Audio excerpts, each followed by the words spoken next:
రాజశేఖర్ గారు, మీరు చాలా ఇంటర్వ్యూలో చెప్పడం జరుగుతుంది. ఢిల్లీ లిక్కర్ స్కామ్ ఏదైతే ఉందో, అమరావతి స్కామ్ ఏదో 2 పోలుస్తున్నారు. 2 వేరేలా సిబిఎన్ గారు బయట ఎందుకున్నారు, కవిత గారు ఎందుకు లోపటున్నారు, ఇది 2 ఒకటే కదా స్కామ్స్ అని చెప్పడం జరుగుతుంది. అసలు మీ అంతరాయం ఏంటిది? అసలు మీరు ఏం చెప్పాలనుకుంటున్నారు?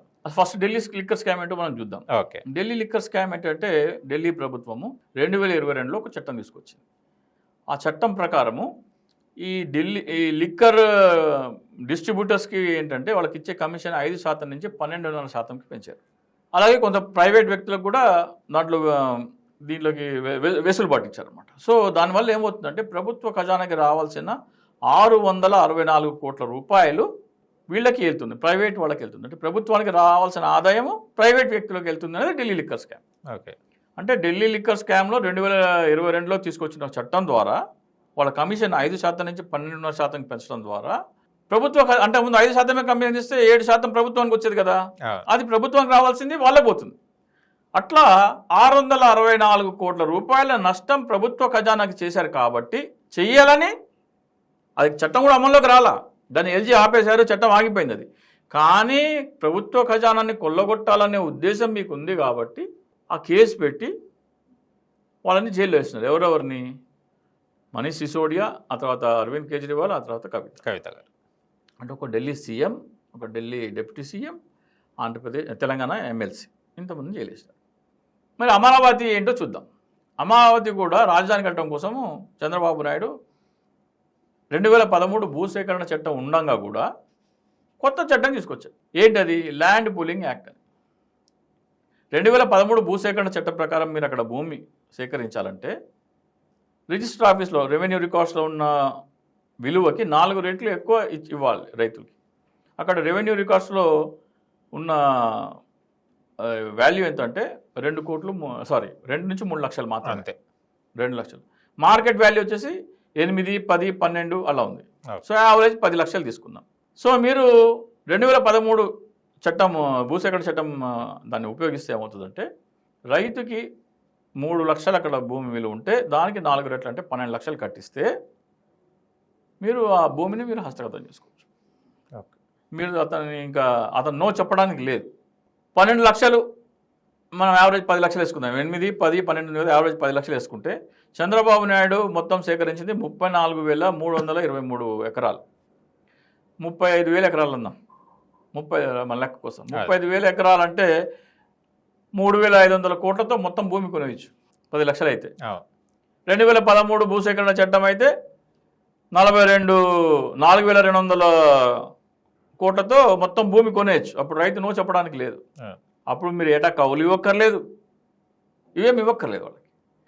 అలా కాదు, రైతులు ఆల్రెడీ మార్కెట్ వాల్యూ 12 లక్షలు ఉంది, వాళ్ళకి 10 లక్షలు ఇస్తే అన్యాయం అవుతుంది అనుకుంటే 20 లక్షలు ఇవ్వండి.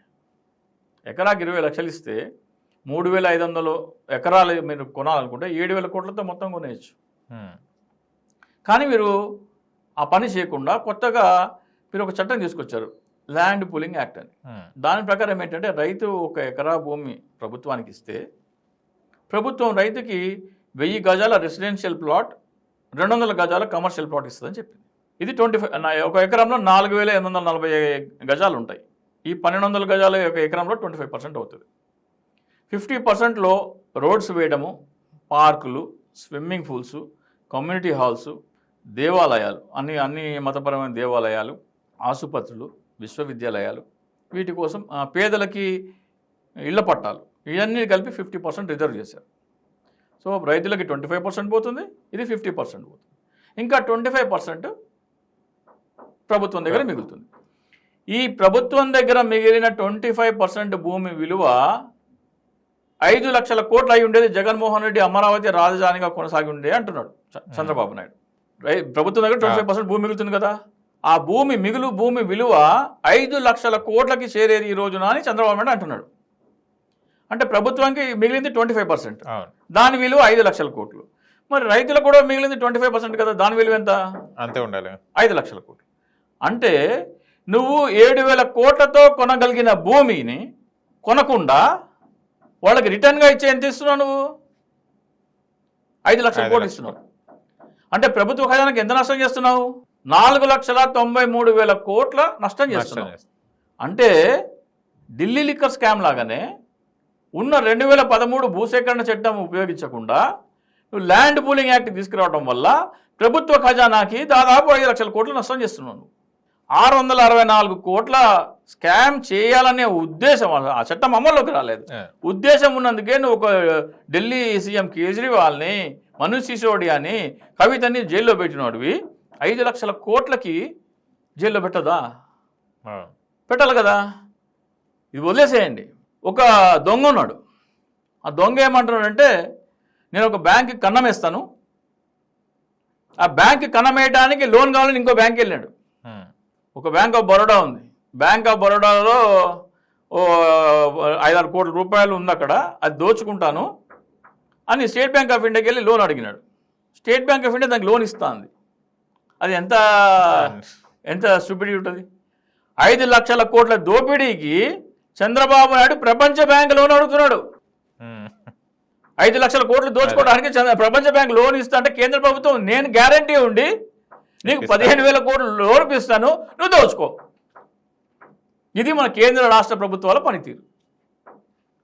మీరు అనొచ్చు జగన్మోహన్ రెడ్డి గారు 5 సంవత్సరాలు పరిపాలించినారు కదా, మరి 5 లక్షల కోట్ల స్కామ్ అయితే మరి జగన్మోహన్ రెడ్డి ఏం చేస్తున్నాడు అనొచ్చు. జగన్మోహన్ రెడ్డి గారు చేసిన అతిపెద్ద ఇదేంటంటే, ఇది స్కామ్ అనే కోణంలో వెళ్లకుండా 3 రాజధానుల కాన్సెప్ట్ని తీసుకొచ్చినారు. ఓకే, ఇది స్కామ్ అని నేను జగన్మోహన్ రెడ్డి గారు ముఖ్యమంత్రిగా ఉన్నప్పుడు చీఫ్ సెక్రటరీకి, మున్సిపల్ అడ్మినిస్ట్రేషన్ మినిస్టర్కి, జగన్మోహన్ రెడ్డి గారి సలహాదారు సజ్జల రామకృష్ణారెడ్డి గారికి, ఆయన ఓఎస్డీ గారికి కూడా నేను చెప్పడం జరిగింది. జగన్మోహన్ రెడ్డి గారు భార్గవరెడ్డి గారు కూడా చెప్పడం జరిగింది. 3 రాజధానుల ప్రకటన కంటే కూడా ఇది స్కామ్ అని చెప్తే మన కోర్టులో అనుకూలమైన జడ్జిమెంట్ వస్తుంది. ఇప్పుడు 3 రాజధానులు అనుకోండి, చంద్రబాబు నాయుడు ఏకైక రాజధాని అంటుండు, అది ఆయన ఐడియాలజీ. జగన్మోహన్ రెడ్డి 3 రాజధానులు అంటున్నాడు, అదేమో ఆయన సిద్ధాంతపరమైన విభేదమే తప్ప నష్టమేమి లేదు. కానీ స్కామ్ అని చెప్పినారు అనుకోండి, ప్రభుత్వ ఖజానా నుంచి దోచుకున్నాడంటే ఏ కోర్టు కూడా అనుకూలంగా తీర్పు ఇవ్వదు. జగన్మోహన్ రెడ్డి ఏం చేశాడు, 3 రాజధానుల ప్రకటన తీసుకొచ్చినారు. 3 రాజధానుల ప్రకటన ఎప్పుడైతే వచ్చిందో అమరావతిలో భూముల విలువ పెరగవు. భూముల విలువ పెరిగితే స్కామే లేదు కదా. భూముల విలువ పెరిగితేనే కదా స్కామ్ అన్నది. భూముల విలువ పెరగకపోతే స్కామే లేదు. కాబట్టి జగన్మోహన్ రెడ్డి చేయాల్సిందేమీ లేదు. ఇప్పుడు మళ్ళీ చంద్రబాబు నాయుడు అధికారంలోకి వచ్చారు కాబట్టి ఇది స్కామ్ అవుతుంది. మళ్ళీ ఆ స్కామ్కి ప్రపంచ బ్యాంక్ లోన్ ఇస్తుంది. ఇది మన ప్రపంచ బ్యాంక్ లోన్, అది వదిలేసేయండి. దానికి క్యాపిటల్ గెయిన్స్ కూడా ఇచ్చినారు. అంటే నువ్వు దొంగతనం చెయ్యి, ఆ దొంగ సొమ్ముకి నువ్వు ట్యాక్స్ కూడా కట్టక్కర్లేదని చెప్తుంది మన కేంద్ర ప్రభుత్వం. ఇది ఈ వీటికి పోలిక. దీనివల్ల మీరు ప్రశ్నిస్తున్నారు, ఆలోచించమని చెప్తున్నాం ప్రజలు. మరి నాకెందుకో జగన్మోహన్ రెడ్డి గారి వాళ్ళ చుట్టుపక్కల ఉన్న వాళ్ళందరి దృష్టికి తీసుకెళ్ళడం జరిగింది 2022లో. అప్పుడే హైకోర్టులో ఓడిపోయిన వెంటనే హైకోర్టు, సుప్రీంకోర్టులో ఇది కాదు మీరు చెప్పాల్సింది, 3 రాజధానుల ఒక రాజధాని కాదు, ఇది స్కామ్ కాబట్టి ఇది వద్దు అంటే సుప్రీంకోర్టు స్కామ్ అయితే ఎందుకు ప్రభుత్వ ఖజానా దోచుకోవడానికి ఏ కోర్టు ఒప్పుకుంటుంది? ఒప్పుకోదు. ఇది స్కామ్ కాబట్టి దీన్ని ఆపేయండి అంటారు. అప్పుడు తీసుకురా 3 రాజధానుల కాన్సెప్ట్, ఇది స్కామ్ అని, ఇది చేయకూడదు అని చెప్పిన తర్వాత అప్పుడు కొత్త కాన్సెప్ట్ తీసుకురా. సో దీని గురించి వాళ్ళు కూడా ఆలోచించాలి. ప్రజల దృష్టికి తీసుకెళ్తే బాగుంటుంది.